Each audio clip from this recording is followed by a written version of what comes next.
Hey guys, this is Dave with Gazaudio. Today we're going to be taking a look at the Xduoo XP-2Bal portable Bluetooth DAC headphone amplifier. This does build on the original XP2 and XP2 Pro. Of course, this adds a balanced output and more power output, up from 245 milliwatts from the XP2 and 300 milliwatts from the XP2 Pro.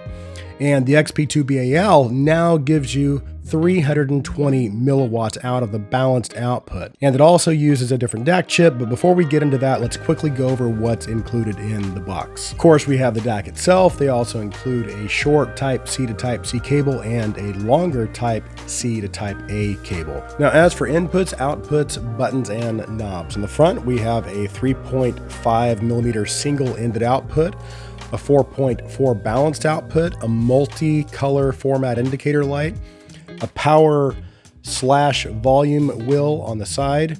You have 3 buttons and a switch. The first button is a Bluetooth pairing button. Then there is a battery mode button, your gain switch, and then you have your input switch. And then on the back, we've got 2 Type C inputs. One is a dedicated charging input, while the other is an audio input. Now, as for specifications and design, the XP-2Bal uses an ES9018K2M DAC chip. It supports 32-bit PCM and 32-bit DXD, so they've switched over from the AKM chipset to Sabre. And the 9018 is paired with Qualcomm's CSR8675 Bluetooth chipset. And as I mentioned earlier, it does also increase the power output to 320 milliwatts at 32 ohms out of the balanced output and 180 milliwatts out of the 3.5. So that covers the DAC and amp side. Now on the Bluetooth side, the XP-2Bal features Bluetooth 5.0 and supports SBC, AAC, aptX, aptX LL, aptX HD, and LDAC. As for Bluetooth range, it's pretty good. And what I normally do if I'm going to use Bluetooth is I just leave my phone on my desk in my bedroom, and then I'll go about doing whatever it is I'm doing in the kitchen or wherever I am in my house. And that's typically how I'll test the connection.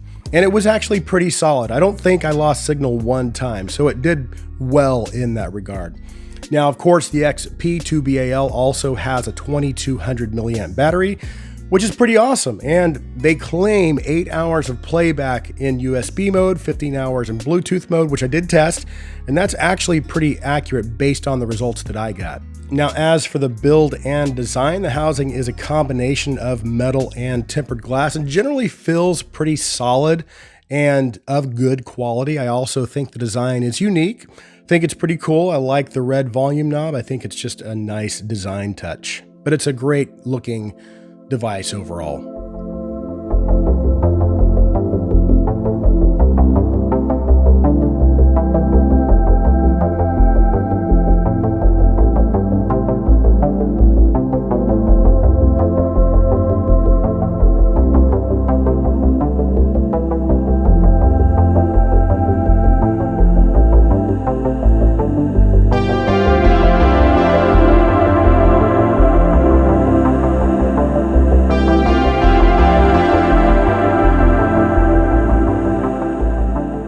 Now, before we jump into the sound, I quickly feel I should remind you that ultimately your listening experience will be determined by the performance level of your IEMs or headphones, because that is the last thing the sound signal passes through before it reaches your eardrums. So the performance of the rest of the devices in your chain are ultimately limited to the performance of your IEMs or headphones. All right, let's talk about the sound of the XP-2Bal. So the overall sound signature of the XP-2Bal is neutral, but with just a little bit of warmth. So there is maybe just a little bit of coloration, and it leans more musical than it does analytical, and actually sounds very similar to the FiiO Q11. However, Q11 sounds closer to a true neutral and linear sound presentation than the XP-2Bal. But to be honest, the difference is really minimal, and it took a lot of A/B testing and switching out IEMs and headphones to pick that difference out. But just to break things down a little further, starting with the bass. The overall bass presentation is generally neutral, so it's not emphasized, and for the most part, bass and kick drum levels sound correct and just accurate. There is also adequate mid bass and low mid texture and clarity. It also gives you plenty of slam and punch, not just with IEMs, but with headphones as well, probably due to its 320 milliwatts of power. But even using the 3.5 millimeter output, which gives you 180 milliwatts with full-size headphones, I still seem to get pretty decent dynamics, although I did notice a slight improvement with the balanced output overall. But generally speaking, again, the overall bass quality was good using both IEMs and headphones. And then moving into the lower mids, like the bass, it's basically linear, but as I mentioned earlier, the XP-2Bal does seem to have just a touch of warmth, just enough to give some instruments and vocals a little bit of body and just a little bit of a richer presentation overall, but without sacrificing mid-range detail. So vocals, pianos, guitars, basically anything that falls into that part of the frequency range sounds very natural, and again, it has nice note weight, but at the same time, it maintains good levels of clarity. And all that carries through to the treble as well. So you have a linear treble presentation with very good detail and clarity, and there is also a good balance between the amount of treble energy and treble smoothness. So while there is good treble presence, it never gets to the point of becoming fatiguing or peaky at all. And again, just has a little bit of a smoother presentation overall. So that covers the sound, but there's two more things I want to talk about, and then we'll wrap this up. The first thing is practicality. So how practical is the XP-2Bal? Well, obviously there are smaller, more convenient options available for travel, and I covered this in my review of the Q11 as well, but this does offer some features that those smaller devices may not, namely higher power output and longer battery life. So if you're traveling and you may not have access to a place to plug in and charge, or maybe you're bringing along some headphones that might require a little more power, then this might be a good alternative for you.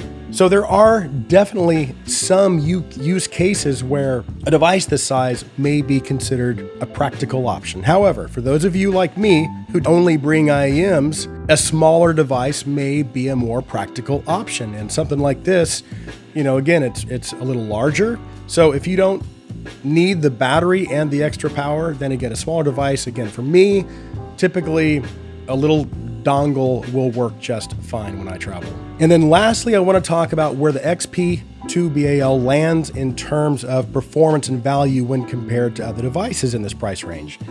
So I brought the FiiO Q11 up a few times because it's quite similar to the XP-2Bal, with the exception of Bluetooth. And the XP-2Bal's Bluetooth feature does add a level of convenience over the Q11. However, the Q11 only costs $89 compared to the cost of the XP-2Bal at $169. Now, of course, it does give you double the output power out of the balanced output, so 650 milliwatts compared to the XP-2Bal's 320 milliwatts. Of course, that's only going to matter, again, to those of you that may have harder to drive full-size headphones, but for those of you that don't need Bluetooth, the Q11's $89 price will probably sound a little more appealing. But more importantly, the Q11 sounds just as good as the XP-2Bal, in my opinion, with IEMs. So I guess the question is, do I recommend the XP-2Bal? Yes. And at the end of the day, while I do feel the Q11 is the better value, I still feel like the XP-2Bal is a good value because it sounds very good. Plus, again, it adds Bluetooth. So as devices go in this price range, I feel like the Xduoo has put together a pretty solid device. And again, while it may not be the best value, I do feel that it still is a good value. And again, it does get my recommendation. So that concludes my review of the Xduoo XP-2Bal. If you're new to the Giz Audio channel and you like our videos, please take a minute and hit that subscribe button. And if you want to go a step further with your support, we also now have a Patreon. I'll make sure and leave a link in the description. Thank you guys so much for taking the time to watch this video. Please like this video. Please share this video. I hope you guys have an awesome day.